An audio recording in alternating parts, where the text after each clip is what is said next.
Évangile de Jésus-Christ selon Saint Jean, chapitre 13, les versets 31 à 33a, puis 34 et 35. Quand il fut sorti, Jésus déclara: « Maintenant le Fils de l'homme est glorifié, et Dieu est glorifié en lui.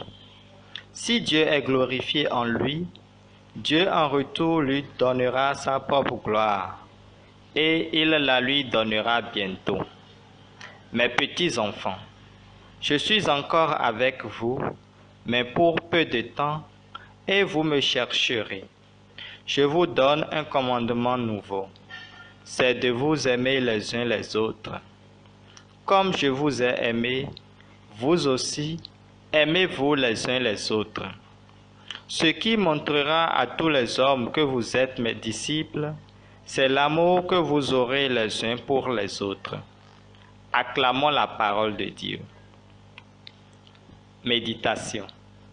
Thème de la méditation. Vous aimez les uns les autres.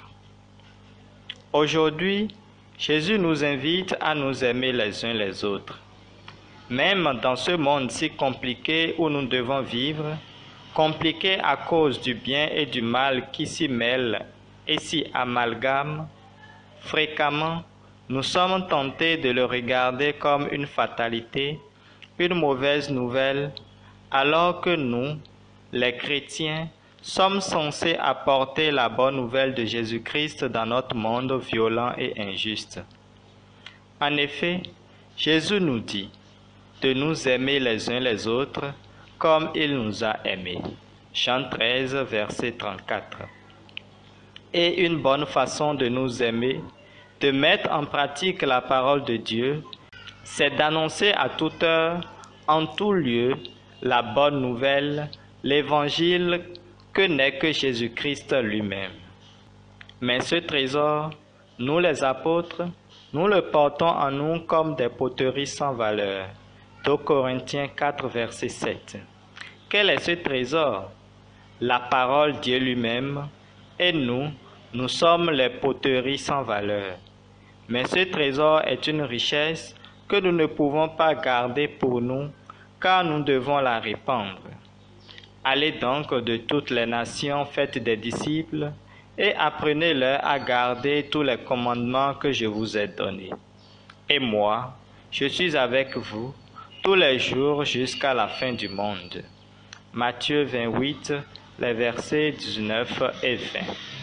Jean-Paul II a écrit: « Celui qui a vraiment rencontré le Christ ne peut le garder pour lui-même, il doit l'annoncer. » Annonçons donc l'Évangile avec confiance, faisons-le n'importe où, par tous les moyens dont nous disposons, en parole, en œuvre et en pensée, par le journal, par l'Internet, au travail et auprès de nos amis.